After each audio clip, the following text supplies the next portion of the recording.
Hi everybody. It has been an entire year since I fully well, not an entire year. I guess a full year since I did my first full-blown Powersheets prep on this channel, and I've used my Powersheets all year.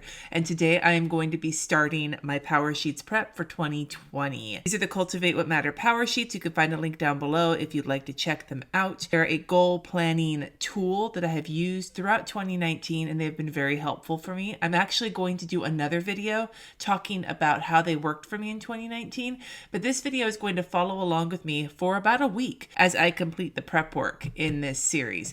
What I learned from last year, so this is a tip ahead of time for you for Powersheets prep, is that you don't want to do it all at once because it's a lot of deep thinking and it can get really overwhelming really quickly. So I break it up into little chunks over the course of a week, following along with the videos that you can get if you buy the Powersheets to help me kind of work my way through them. And today is Monday. It is the first day I'm doing it. And let's just get started. I have the Blooms Powersheets. If you want to know my thoughts on these Powersheets after flipping through them, I can link that video up in the cards. But for now, let's just dive right into it. The tools I have are on my way so far. I'm going to probably grab some highlighters at some point, but right now I have the goal setting sticker book. I made a lot of use out of this last year, so I got the new one for this year. And I'm using the Pigeon Letters monoliners because they're my favorite fine liners right now. First video series starts on page 5, so I'm going to go past the title page and past this whole like introductory, I can't even talk, blah, blah, blah. This first page, I'm going to go right past there into this one. Now there's some information here about, don't worry about the best handwriting, the best pens, whatever. And that's something that I actually feel very good about over the course of the last year. I feel like I have not spent a lot of time doing that, and I'll reflect more on that later. But this stuff here at the beginning, absolutely take that to heart. Step 1, write your name in it and the day that you're doing it, because this way you've broken through that, that terrible new notebook feeling of what if I fuck it up? Well, you're not going to fuck it up. And if you do, who gives a shit, right? It's yours anyway. What the hell day is today anyway? I got the date and I didn't even screw it up. Woohoo! I think the first thing I'm going to do looking at this is tear this out. Gasp! I do not need to have this here. I would much rather have this. It's not going to fit there. God damn it. I think I made a mistake. I made a mistake already. Who gives a shit? You guys are probably like, what in the actual fuck, Cindy? These stickers in the other Powersheets, I always forgot about because I had the sticker book. So I just need to like cut this in half or something, or keep this somewhere where it's easier for me to remember to use it. But having it there, I'm never going to remember to come back to it. Onto this 2020 goal ideas page, where you're supposed to like just write down ideas for different goals, things that could become goals in 2020. The way I usually do this in both my Powersheets update videos and in this prep is I do it and then I will kind of talk my way through it once I'm done.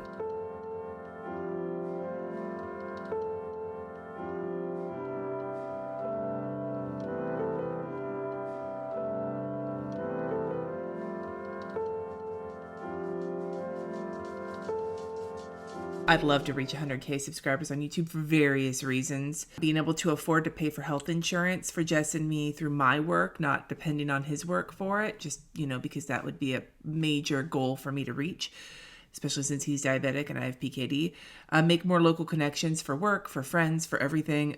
Better sleep, hell yeah. Getting my outdoor landscaping done as well as a veggie garden. Going to New York with Jess and the kids. We still haven't done the honeymoons. That would be a great goal. Getting a 6-month emergency fund together. Doing 12 Skillshare classes. Maybe doing a second book. Quarterly launches for the print shop. Walking every day. Continue to take care of my body. Establish a good for me morning routine and working on my evening routine. Find potential living donors and continue to take care of my body, which I said already.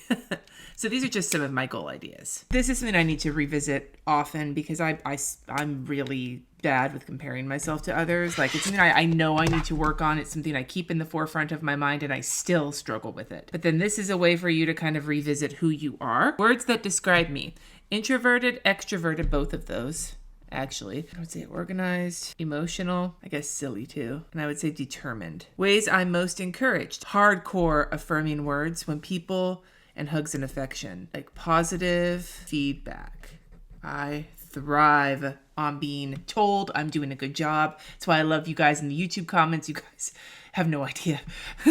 I want to be known for, I would say, teaching truth and leaving the world a better place. Those are the things I care about the most, probably. What I value creativity, self-sufficiency, boldness, bravery, confidence, and curiosity for sure. And I'm down with the efficiency. My best memories involve spending time with friends and family. Pretty hardcore. I love being around people who encourage me. Yes, and are fun-loving and laid back.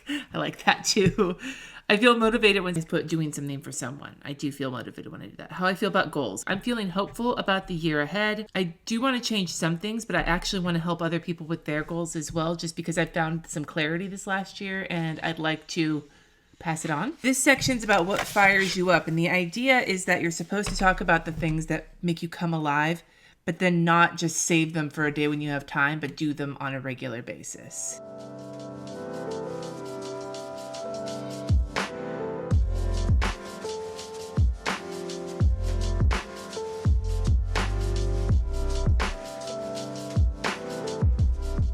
So what do we have? All different forms of art, cooking, reading, especially when I find a new series and I just suck it down.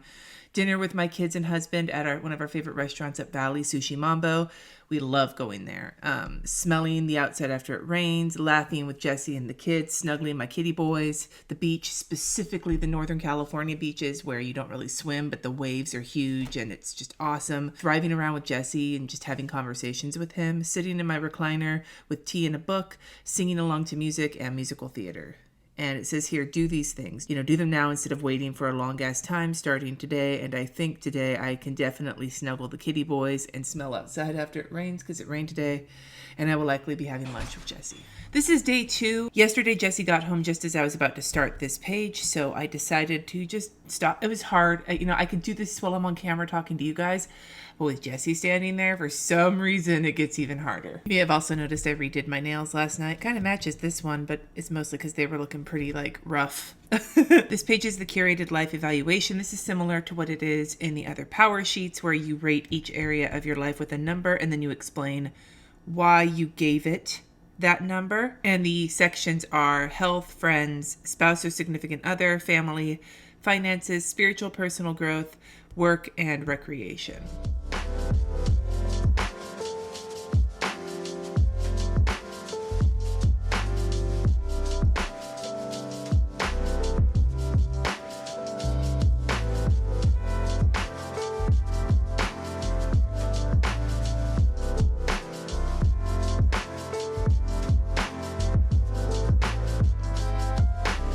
So these are my categories. Some of them look very similar to what they've been looking like.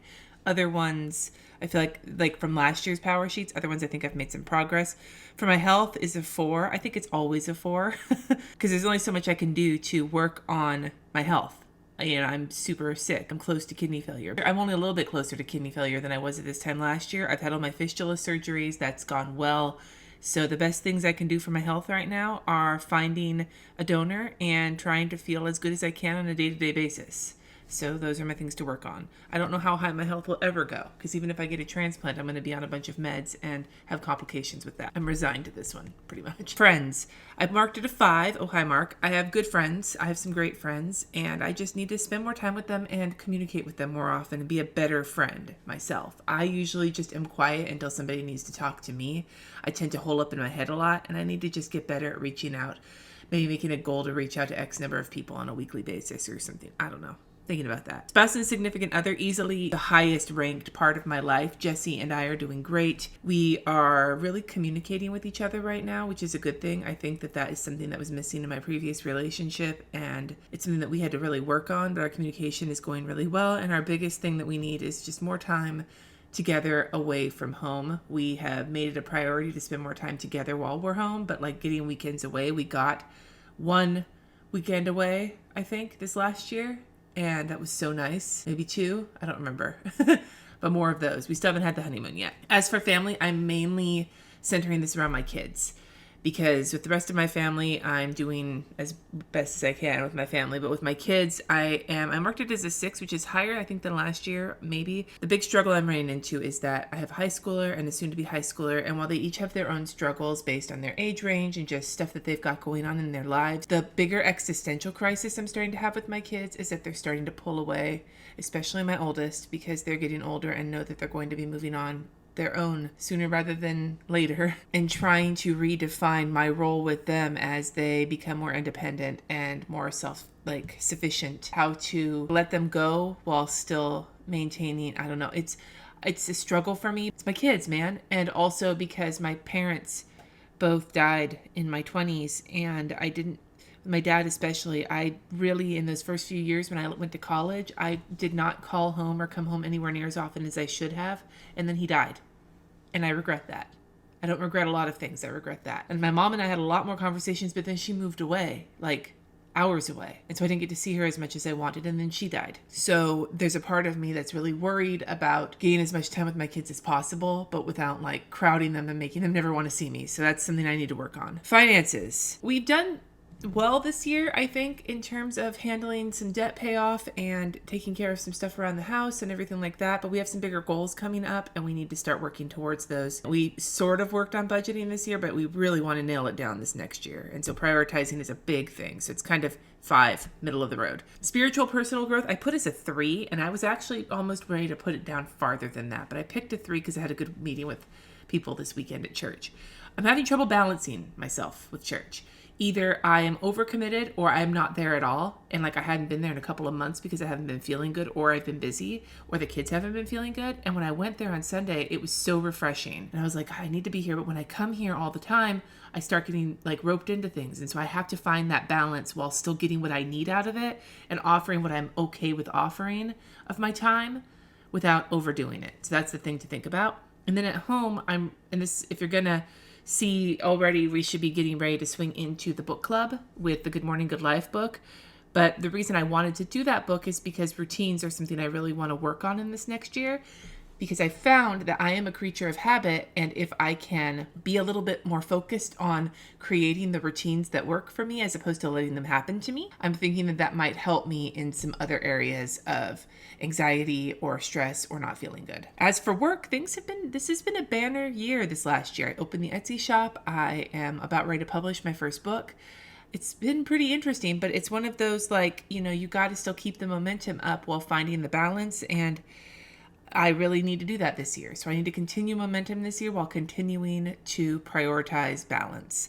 And then with recreation, speaking of balance, what's that? I go to conferences like things like Go Wild, and they're fun, but they're also work. It's very rare that I do anything just for fun. This summer, when we went to my sister's house, I hurt myself. And so even that weekend was kind of a wreck. So I need to work on that this year. Circle or place a sticker on the 3 areas you most want to cultivate in the year ahead. This will help you know where to focus on 2020. Finances, work, spiritual and personal growth. You'd think I'd have recreation on there, but I don't know, man. And if I can add one more, it's going to be family, because health is like something I have to work on every day. Even though work is going well, I need to keep it in the forefront of my mind. That's just where I'm at, because there are going to be points in my life where I'm not going to be able to work as much, and this is a time when I still can keep working. So I'm going to go with that. Break your identity box. This is the idea of trying to get out of a headspace where you think you can't do things. Like you've convinced yourself you're not good at something.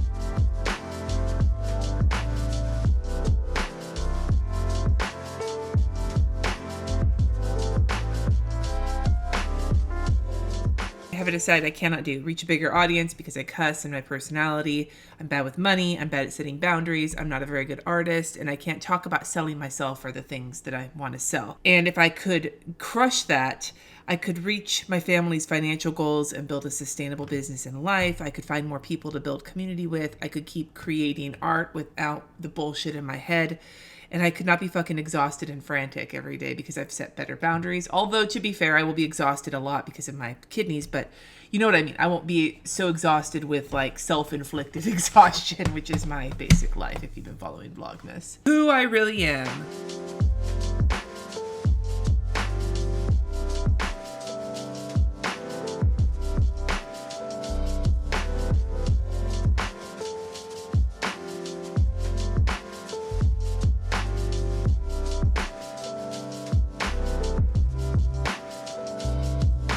10 years ago, I actually made a couple of mistakes here. I was like, I just started living with Jesse and Kat was 6. No, dude, Kat's not 16 yet. 10 years ago, Jesse and I had just started dating. We actually just had our 10th anniversary of dating last month. So I was kind of jumping the gun here, thinking about it already being 2020. But I was a sign artist at TJ's.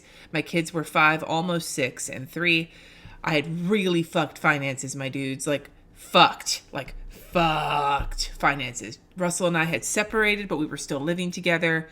Like, we had our own rooms and everything, but we were in the same house. I was really fucking depressed. The only hobby I really had was World of Warcraft. And even that was, I didn't have a great balance with it because I didn't have anything else that I was really doing at the time, because all of my artistic just stuff was going into work. And I was so exhausted and so depressed and so stressed out about finances that I didn't really do anything else except for hang out with friends and drink too much. And I just started volunteering at my kids' school, their elementary school. I hadn't even found my church yet. Now, 10 years later, I work for myself. My kids are 15, almost 16, and 13.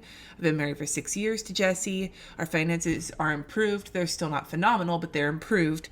My hobbies and work are kind of the same thing. So now, instead of having no hobbies and needing balance, I have hobbies that have become work, and that needs balance. I volunteer too much, and I'm working on that. I don't really volunteer at the elementary school because both kids are gone from there now, but most of my volunteering is sucked into church. I have managed so far to not get sucked too hard into the boosters. And I'm on antidepressants, which is a good thing. And I'm generally happy with my life. You know, there are things I want to improve, obviously, but like I tell Jesse this all the time, even on my bad days, I'm still so happy with my life. So that's good. It's a good thing to acknowledge. So my name is Cindy Guentert-Baldo. I am a human who is happy.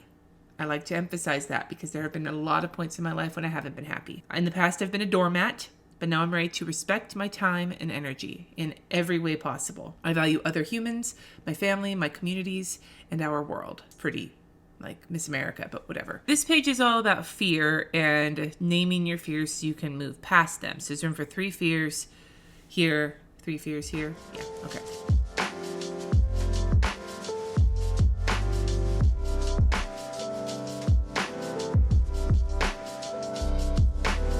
So my fears are, some of my big fears right now are my kids not giving a crap about me when they grow up and they move away and go to college or whatever, because loving them is such a big part of my life.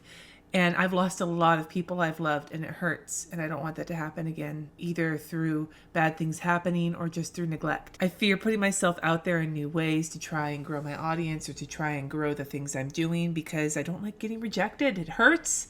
It sucks. And I fear my body giving up on me, because I don't want to be a burden to people. Like, if I have to be sick, if I have to, and I am sick, if I'm sick, if I have to deal with kidney disease, if I have to deal with dialysis or transplant, I think I'm more scared of the burden it's going to put on the people who I love and on my life and on our happiness than it is on how I feel physically. Don't want that to happen, because I love the people in my life too much to be a burden on them. But if I were to step into these fears and take action, I feel like I'd feel a little bit more in control. I'd be reassured that maybe some of these fears, especially these two, are unfounded, or at least somewhat unfounded, and that I could feel free. If I move past feeling this way about these things, then I can make steps into my life without worrying that hurt is going to be the result. So yes, living on purpose is worth it. This page is about what worked in the last year, like so all the good things, but then also what didn't work, the challenges for the last year.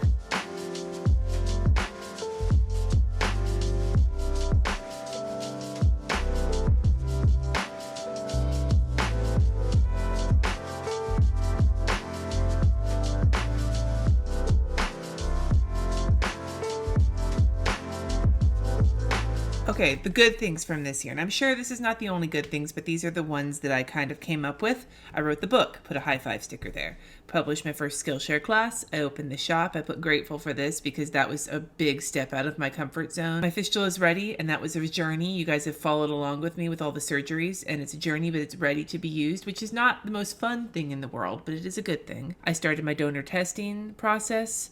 I had a weekend in Fort Bragg with Jess that was phenomenal. And we had date nights just about every month.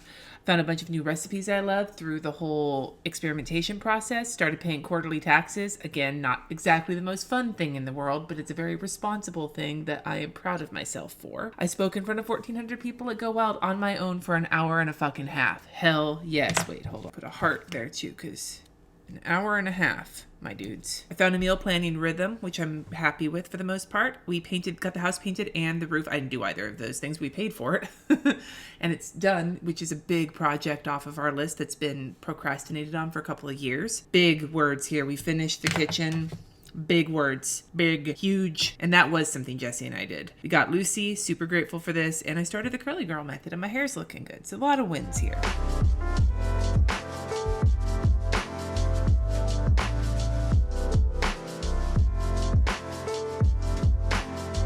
All right, here are my things that didn't work out so well. Our household budgeting, things are going fine, but we didn't prioritize the time to actually tighten it up the way we wanted to this year. Finding balance with my boundaries at church, I already touched on this. It's either feast or famine there, and I need to find a good spot with it. Keeping my temper with the kids, especially RJ, when I'm in a lot of pain, I'm really short with them and I need to work on it. Keeping track of the small tasks, that's a big thing that's going on with me right now, and I'm actually going to be filming a video. You would have seen it already. I'll link it up in the cards about how I was feeling about my bullet journal. Time away with Jess. I had that one weekend away, but we need more weekends away and we need to take our honeymoon, which we still haven't done yet.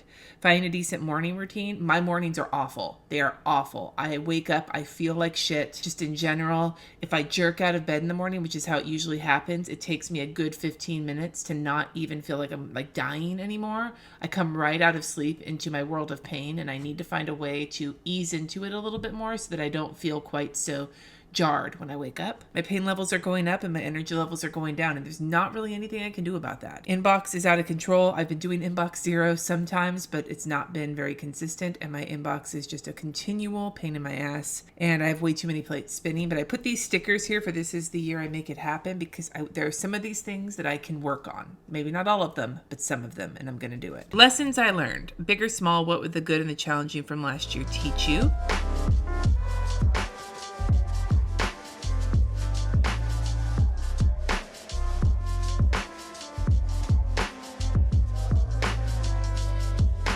Lessons I learned.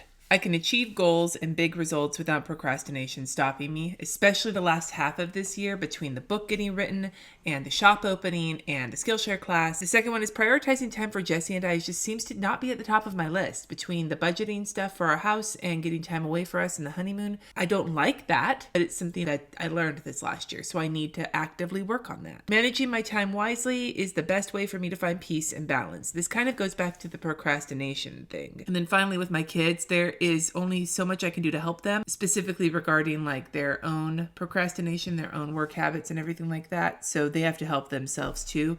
And I'm not good at letting go of that because I am one of those hovering kind of needy mothers. What remains confusing, unanswered, or unresolved in my life? Finding a donor versus starting dialysis.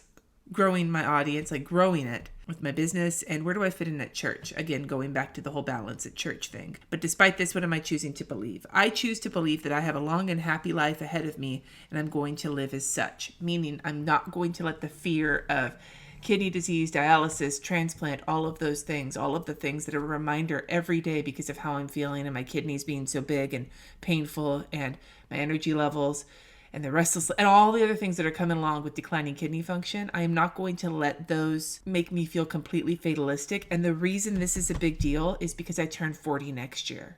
And 40 is when my dad died from complications with PKD. This has been a year I have been dreading my entire life. So I'm going to add that, turning 40. And I don't want that to derail me. And my birthday's right at the beginning of the year. And the anniversary of my mom dying is right at the beginning of the year. She died when she was 45. I'm going to choose to believe my life is going to be long and I'm going to be happy. Not healthy necessarily, because I don't think that's going to happen, but happy. I need to believe that. And on that note, people I am grateful for.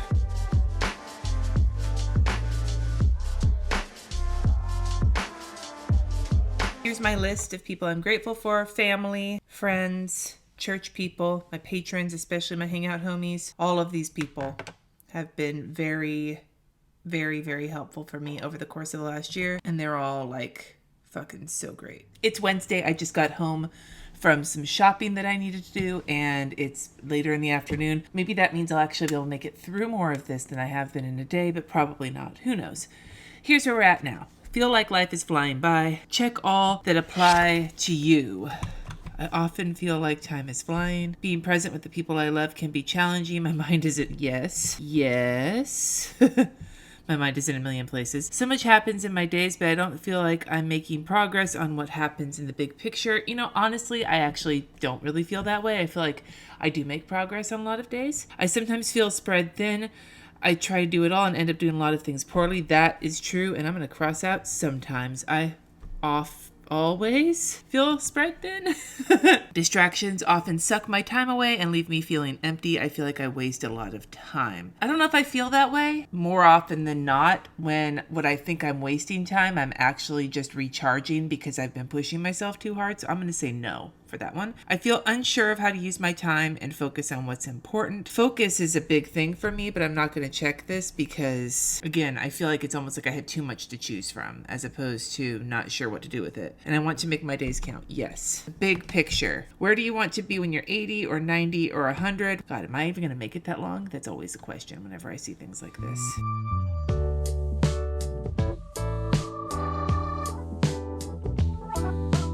Where do I want to be where I'm 80, 90, or 100? I'm putting enjoy this sticker. Surrounded by family. What will matter to me then? However it looks. I don't know if my kids want to have kids. I don't know what's going to happen, but I hope that there's family around me. I will still care how I'm feeling, I'm sure, because at this point I'll either be on dialysis or on a kidney transplant, possibly a second kidney transplant. So that'll be a big thought there. Am I comfortable? Am I secure in how I'm living? I have seen so many people when they've gotten to their 80s, suddenly no longer secure financially or whatever because of their situations. And that's actually something that will matter to me, is how secure I feel in my life, in how I'm living. And is the planet a wasteland? Let's just be fucking honest. 40 years from now, who the fuck knows, right? Because that's what it'll be. And it won't matter to me then whether I bite my nails, if my hair loss, which bothers me a lot right now because of my meds, whether or not people like me, I hope. I can't guarantee that. And if my baseboards are clean, and not like I really care that much now. Describe the person you want to be. Be as specific as you can.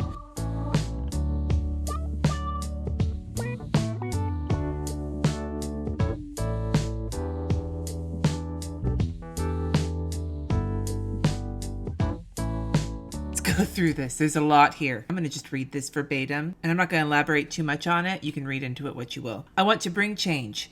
Maybe not to the whole world, but to individual people. If they can feel better about who they are, regardless of their situation, that will bring more compassion and kindness into the world. Also, I want to live a long and happy life. I want to be the best mom for my kids for each stage of their maturation. I want to take time off with Jesse. I want to grow my business into something sustainable and meaningful. Why I want to make what matters happen in the big picture. True contentment is invaluable. I don't want to say I'm happy. I want to project it. The world needs more honesty, empathy, and compassion, and I want to model those things. Mark your threads. I actually think I want to bust into these Stabilo highlighters that I got. I want to compare them to the Mildliners eventually, but for right now, I just want to test them out. Like one of the pastel ones, not the super fluoro McFloralson ones. Can I just get them out of the box? Is that even going to happen? Do they? Okay, I guess they do. Pink is not red and not white. Actually, maybe I should grab a couple of colors for different threads.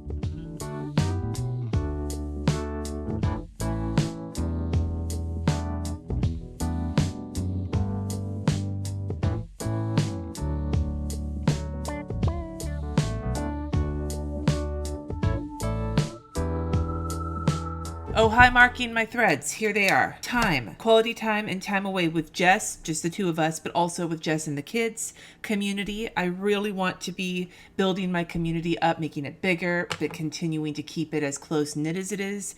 That's a big goal of mine, to reach more people. Finance. Really focusing on stability in this next year, I'm thinking, because there's just some things we need to take care of as a family, some big goals we need to reach, and like ensuring financial stability, both with the work I do and with our overall budget picture.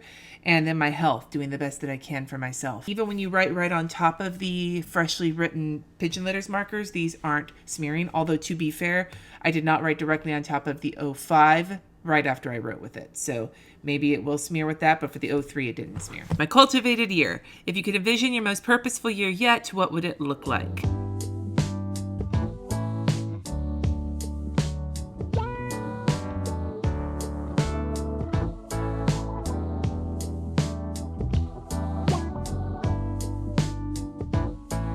think I started getting a little delirious by the end of this with my hell yeah life and shit, but I answered all the prompts, if you can't tell. What would I have time for? New and old projects, both work and personal, while still having time off with the family and Jesse to be adventurous. Where would you spend your time? With my family, my community, my church, and serving others. Who or what kind of people would be in your life? My dudes.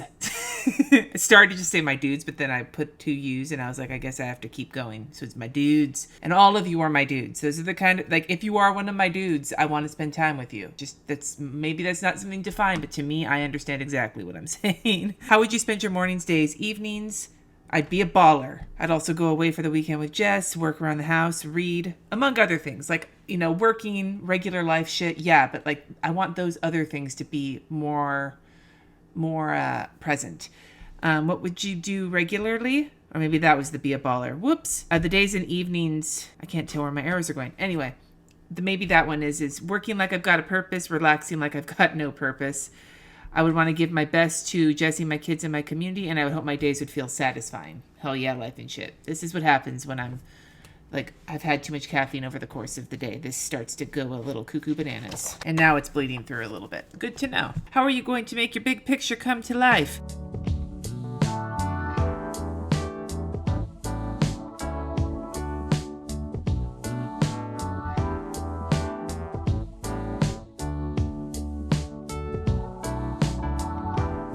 All right, here's a bunch of ideas. And I know a lot of these ideas are not really goals as much as they are kind of tasks that will get me to goals, but I'm starting to kind of get the idea of what's going on. And I put these priority stickers down to kind of differentiate so that it was obvious kind of where each one started and stopped. So big picture vision is about church and finding boundaries. And I put finding balance between what I need and what I can give at church. Serving a larger community, growing to 100K on YouTube, building up other channels, nurture. Financial dreams and stability, budgeting by paycheck, building up our emergency fund, and defining what success looks like to us as a family. For more away family time, weekends with Jess each month. We want to do a big New York trip this summer, going on a fucking honeymoon. My dudes. Feeling the best I can, finding a living donor, doing a new meal plan challenge for the year, having a regular walking routine, navigating this stage of motherhood, communication with my kids, working on that, and finding other outlets for like my feelings and for my like recreational time. Local connections. Saying these things out loud makes you think of more things. And finding routines. Basically, I would like to find morning and evening routines that really serve me as opposed to doing things that I think I'm supposed to do. There's a lot here, guys. Notice how much I'm fucking writing.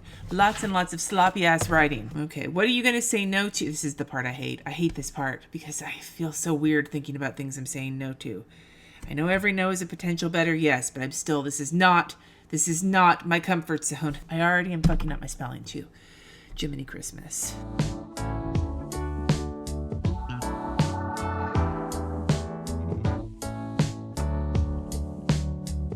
I'm saying no to the fear of putting myself out there, fear of croaking this year, procrastinating on money matter and projects, putting off time with Jess and the kids, guilt for when I'm feeling shitty, things that don't move me forward in business, and guilt for saying no.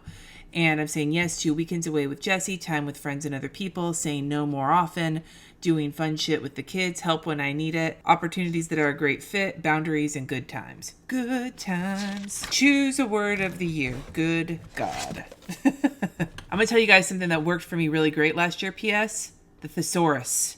Or synonyms. Using the synonyms, like looking up words on your phone or on Google and whatever, and then pulling up synonyms. Very helpful when you're trying to choose a word of the year. 10 out of 10. I did a podcast talking about word of the year as well if you're ever interested in that.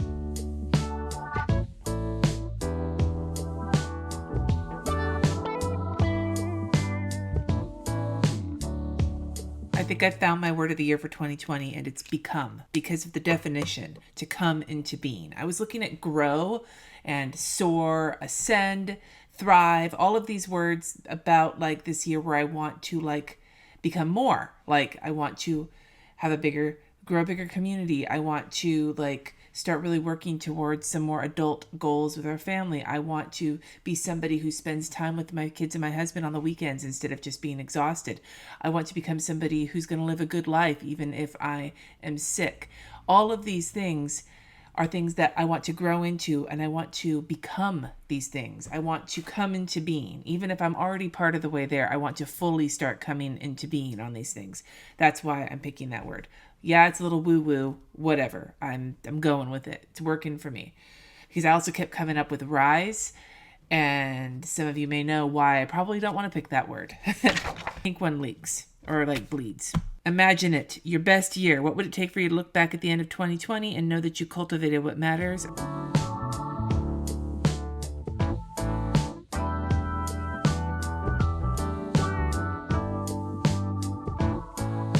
My name is Cindy, and I am a badass. I am capable of change, and I'm deciding I can. The areas of my life that need to be cultivated are boundaries, spontaneity, and my health. In the past, I have had no boundaries, but now I'm ready to reclaim my time. My priority sticker there. My legacy starts today. When I'm 80, I want to have brought more compassion into the world. I will be known for building community and being authentic. I'll start living my life vision this year by working on a morning routine that serves me. I will do this little by little and with leaps of faith along the way. I want to make what matters happen because I believe in the power of authenticity. My definition of success is being content, secure with a sustainable lifestyle. I will live this by saying yes to help when I need it and no to too many commitments. I will surround myself with less fear and fill my life with more fun outings and adventure. My word for the year is become, because I want to come into being. This will be my best year yet. I am actually going to do a different kind of vision board. It's going to be a separate situation. It's Thursday now, and I think I'm ready to start doing the actual goal setting, which is the whole point of doing the power sheets in the first place, right? The first step here is to gather all your goal ideas.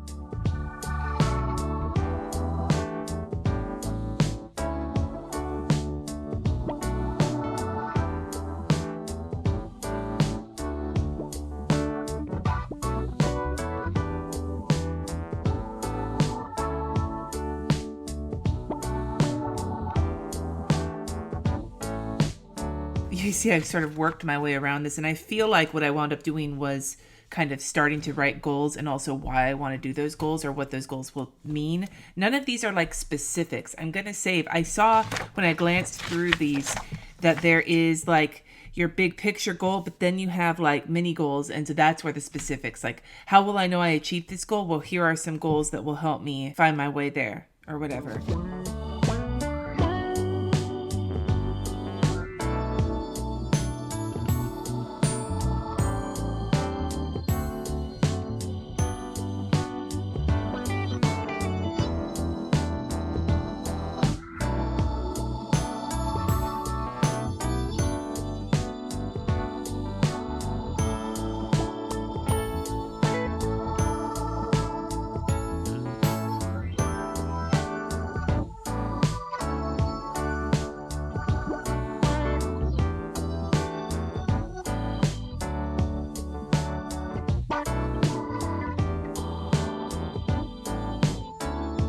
All right, here are my goals. First goal, grow my community to 100K. Yeah, I said it. I know it seems like it might be out of reach, but I want to so I can serve more people in an authentic and honest way. Like I don't want to grow it with just any random people. I want more people like who are already here. People who not only are willing to listen and converse with me in a way that really honors who they are and not who they should be or who they think they should be, but just who they are in this moment, but also to find more people who can talk to each other. Because like during the live streams, when you guys have conversations, it's one of the best parts. And I want more of that because I think that that could be awesome. Number 2, ensure financial stability by building income, savings, and a working budget because everything we want to do requires either money or the freedom from financial worry. Anybody who says money doesn't buy happiness has always had money. Speaking as somebody who grew up super poor. Goal number 3, build better boundaries around my time and energy. Why? So I can bring my best self to the places and people I love. Very specifically, I'm thinking about my boundaries around church, but this applies to many parts of my life. Goal number 4, develop and nurture routines in all areas of my life. Why? Because routines are extremely freeing from my anxiety, to make that make more sense, from my anxiety and stress levels, allowing me to be a better me. Prioritize quality time, both as a family and as a couple.